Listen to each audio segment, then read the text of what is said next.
Hello everyone. Hello everyone. Today we are going to talk about Jackie May. Taking you around Chunwan, Some Shui Po, Kowloon War City, Central. Welcome to Kaitech 2.0.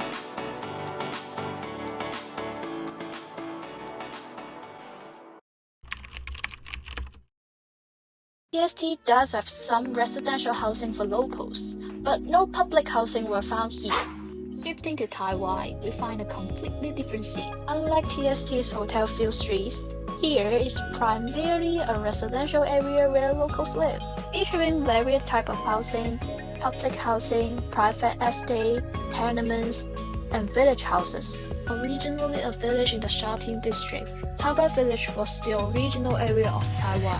While most village houses have been renovated into modern-looking structure with 2 to 3 levels, only their original front doors remain intact. These properties are passed down through male lineage, helping preserve community ties and cultural heritage. One thing we noted is that the buildings inside the village are so close to each other that residents can actually exchange items with neighbors. A local resident told us it gets really hot in summer because the wind cannot circulate due to the lack of space between buildings. In short, Taiwan has both old village houses and modern apartments.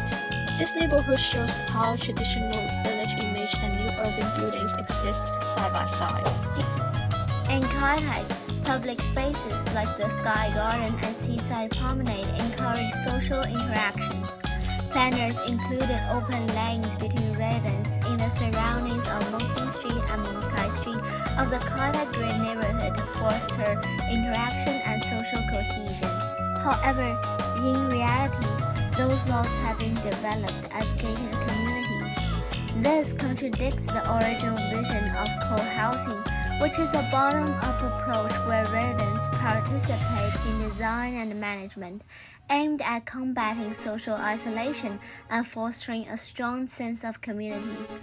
This reflects the inconsistency between urban planners' intended social design and the lived reality of residents, who prioritize security and exclusivity.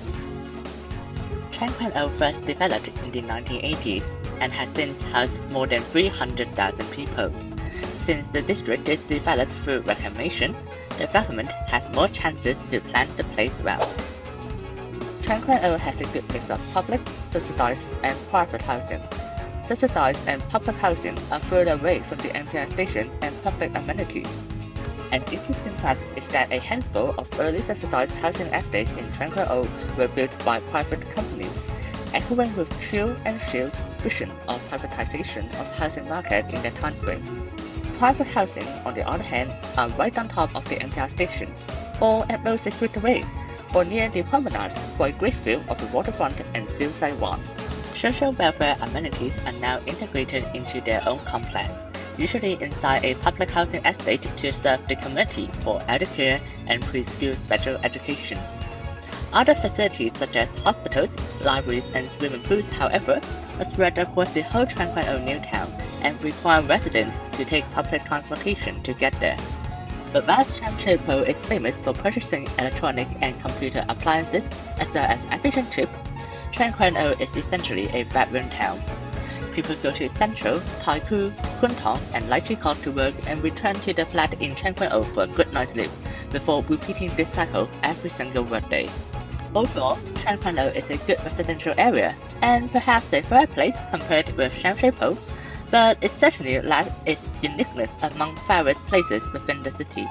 Shanghai, on the other hand, is one of, if not the most down-to-earth place in Hong Kong because of its social demographic factors.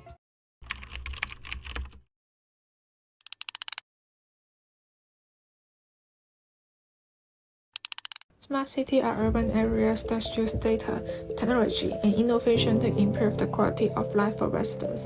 It aims to enhance efficiency, sustainability, and inclusivity by integrating smart solutions into energy, transportation, housing, and governance. Such as Kuntong, there are many smart facilities like lampposts, recycling bins, traffic lights. Also, Hollywood is a development project of Yuan Square, which is residential use to cater the needs of different families and investors. We are going to Kuntong today. The car seems almost out of battery. Do Hong Kong have any smart charging system for electronic car? Let me check. Wow, there are many charging spots in Kuntong, for example in Union Square. In Kuntong, you don't need to worry about your electronic car run out of energy because there are so many intelligent charging points.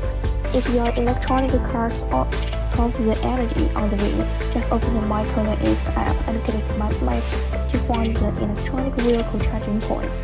Then you can see there are so many focal points on the map, which is choose the electronic charging points. You can also choose the facility information, like the facility address, the charging type, and the quota. This intelligent charging point is located in Union Square, and here is the charging point usage information. You just need to connect the charging cable to your vehicle until the green light starts to shine, which indicates the successful charging. If you want to end the charging on the electronic charging point, just need to end the charging on your electronic vehicle operation panel.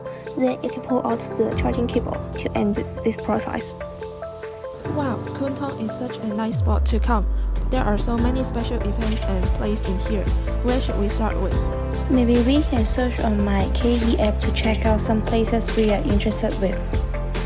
My KE mobile app is a comprehensive mobile application for Kowloon East, which aims to promote smart city initiatives and the concept of walkable Kowloon East. The easy walking function is developed with the aid of 3D protesting network. Users can use the wayfinding functions to find a shelter, barrier-free, and a clean air walking routine according to their personal needs and preferences. The function also covers MTR stations and the major shopping malls in Kuntong, providing a well-developed routine for the user to explore in Kuntong area. On the other hand, the parking system is also the key component of the app. Easy Parking Scheme aims to collect the real-time parking vacancy data and related information in Kowloon East, which enable drivers to locate available parking spaces easily to help to reduce unnecessary car journey and traffic congestion. Currently, a total of 61 car parks share their real-time parking vacancy with the app, which cover more than 76% of the hourly parking spaces in Kowloon East. With the consent of the data owners, the relevant collective information shared with the data government Hong Kong. In general, this encourages more people to walk, reduce the reliance on vehicles, and promote a healthier and more sustainable lifestyle. At the heart of Kai-Tak is Airside, a 47-story mixed-use development that redefines high-density sustainability. It is certified as a BEAM Plus Platinum building, which is an assessment based on energy consumption and environmental impacts of new buildings. A 36% greenery coverage ratio and solar panel installation help to reduce ambient temperatures by 2.5 degrees Celsius. The building's shading design was optimized with AI, saving an additional 30% of energy.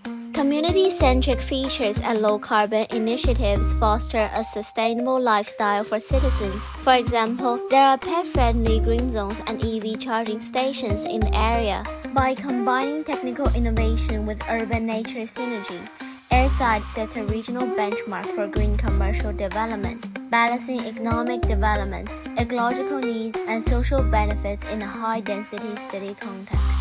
Another key development is the Hong Kong Children's Hospital, the first public hospital in the city to achieve BEAM Plus Platinum certification.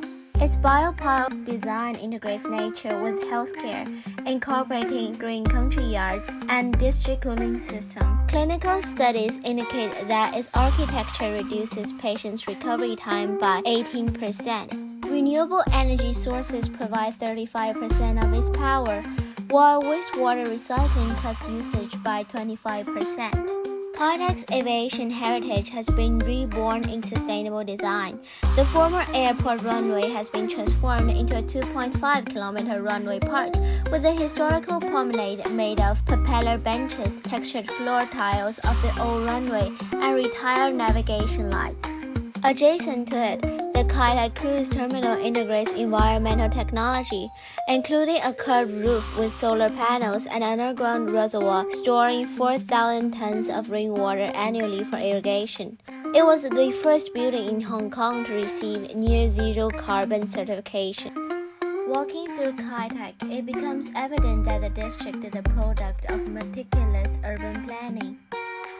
Mariam Aswadi argued that architectural adaptability and social cohesion promote sustained livability despite adversity. The article argues these traits offer lessons for modern cities facing density and resource challenges, suggesting that blending Kowloon walled cities' organic resilience with planned urban strategies could enhance future sustainable development. In Kai Tak, public spaces like the Sky Garden and Seaside Promenade encourage social interactions.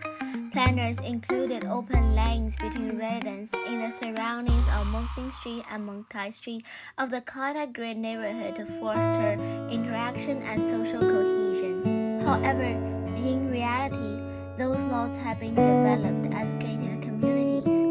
This contradicts the original vision of co-housing, which is a bottom-up approach where residents participate in design and management, aimed at combating social isolation and fostering a strong sense of community. This reflects the inconsistency between urban planners' intended social design and the lived reality of residents, who prioritize security and exclusivity.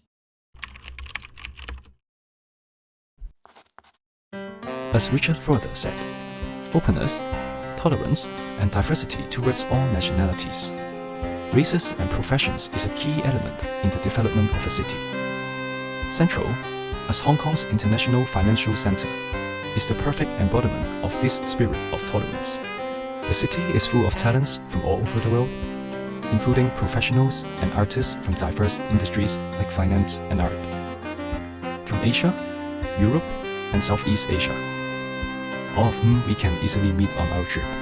People from different cultural backgrounds meet, exchange, and cooperate here, creating a multicultural and inclusive city.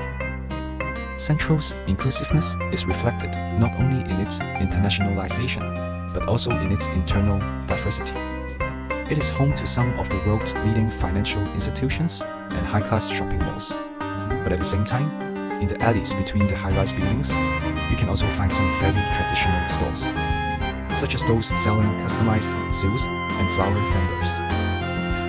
It doesn't only accommodate the globalized business elite, but also provides room for local vendors and traditional craftsmen. This inclusiveness makes Central a creative center with an international appearance while retaining its local characteristic.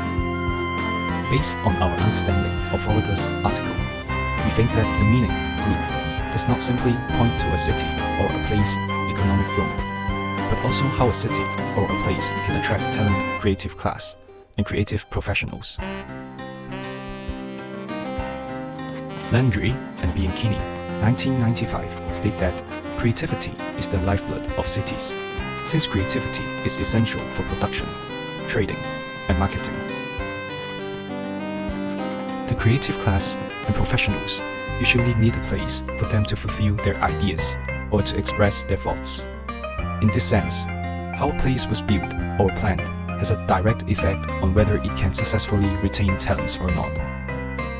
We think that the PMQ in Central is an example of fulfilling one of the T, talent. The PMQ, Yuan Chongfang, first experienced reconstruction from a college to the police merit quarters in the early 50s, and was revitalized in 2014 and became a creative center, now that connects different startup creative entrepreneurs or designers nowadays. These startup creative businesses include different kinds of art-related work, such as original design clothing, interior design, art lessons, and creative furnitures or household products. PMQ allows each tenant an area to display their own designs or products, and some of them are really very artistic, creative, and useful. Another example would be the Central Market. After the revitalization, it has become a location for the growth of regional brands and conserving Hong Kong's traditional culture. If PMQ is the base for entrepreneurs pursuing their dreams, the Central Market serves as a distribution hub for local brands in their early stages. By reaching out to customers directly and sharing their stories and creativity, local businesses can boost sales and brand recognition. The echo chamber of local specialty products in the central market has attracted local businesses and a cultural community to take part in. The IFC has illustrated Hong Kong's evolution into a major global financial hub since its opening in 2003. The two main towers house offices for prominent financial institutions, including the Hong Kong Monetary Authority. This concentration gathers a diverse range of talented professionals, from financial analysts and investment bankers to technological specialists and creative professionals. The double parking system is one smart technology we found in the area. More cars can be parked without changing the structure, and it maximizes the use of space. Nevertheless, the industrial area is still a busy one in Hong Kong. The textile and clothing industry was one of the biggest manufacturing industry in Hong Kong, and Hong Kong Industrial Center was once a hub for garment industry. However, as the factories moved to the mainland due to lower costs, it started to change from making to selling. Now they are mainly doing wholesale and retail business for female fashion, which feels like the Mong Kok Center for aunties. This building is a representation and witness of the light industry of Hong Kong.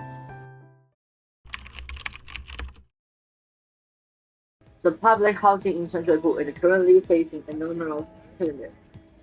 As can be seen in the video, there are a large number of old buildings in Shui Po. They look shabby on the outside, and the interiors is even dirtier and messier. Society for Community Organization in Hong Kong, in Sham Shui Po. About 1,200 buildings are 50 years old or more, accounting for over 70% of the total. 75% of the residents feel that the buildings in Sham Shui Po are dangerous, and nearly 50% of them are dissatisfied or very dissatisfied with the government's performance in randomly inspecting the buildings. More than 87% of the grassroots residents pointed out that the buildings in which they lived had structural, safety and fire safety problems, including broken walls and exposed electrical wires, and so on. So why do they choose to live here even though they know it's dangerous? It's still because of their income. With meager earnings, as many as 93.4% of the interviewees are forced to rent subdivided flats, cubicles, and bed spaces with poor living environments. The interviewed elderly and ethnic minorities account for 22.8% and 13.9% respectively.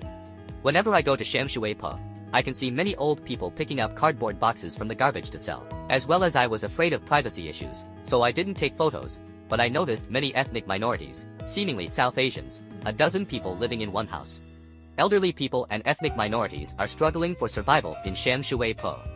Even though the government has decided to conduct research and formulate plans to redevelop Sham Shui Po, a large number of residents are still being treated unfairly. It has been more than half a year since the Urban Renewal Authority announced the research on Sham Shui Po. As high as 99% of the interviewees have no idea about the situation or only know a little bit about it, and 83% of them are unclear about how to safeguard their rights and interests. They may lose more economic compensation or resettlement housing in the future demolition plans.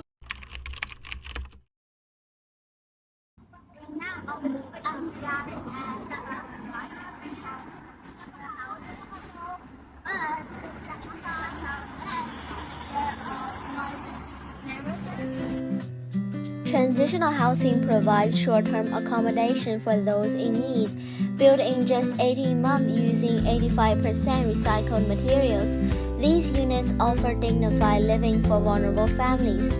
While considered a stopgap solution, the low-carbon construction techniques could serve as a model for future permanent housing. Kai Tak Sports Park, another landmark project, hosts a world-class sports event with a 50,000-seat venue. During the day, residents practice Tai Chi. At night, the venue transforms into a community culture market. This flexible spatial strategy aims to balance meritocracy with inclusivity. However, questions remain. Will it truly catalyze grassroots sports culture, or will it primarily serve the elite? The government measure for charging runners 18 Hong Kong dollars for using the runway tracks at Kai Tak Yu Sports Ground after 5 p.m. sparked criticism. Meanwhile, the grass pitch of the Kai Tak Yu Sports Ground will cost 1,800 Hong Kong dollars to rent for 90 minutes, which is 6 times that of a Leisure and Cultural Services Department managed pitch. And as a final conclusion to all of the work done by us in the urban sociology course, while we, who were compiling the video footage for this project, we noticed that while we were able to highlight quite a bit of the urban changes that Hong Kong has gone through architecturally, culturally, and socially in a positive light, from points of Hong Kong being a cosmopolitan while retaining cultural legacies to being able to attract future creative classes through the improved, smart, and sustainable development, we believe that it would also be crucial to note the urban changes that may arise in such changing times.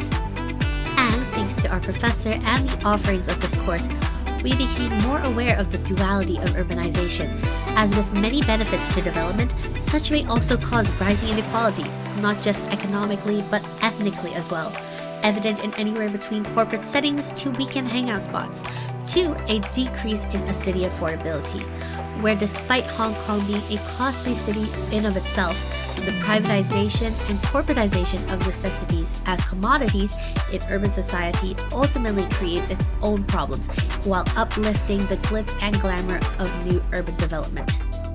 All that to say, rather than to see the development of urban cities as either good or bad, urbanism and the study of urban societies ought to make us think holistically about the societal implications instead, as when we think, we grow to have a deeper understanding of the city around us.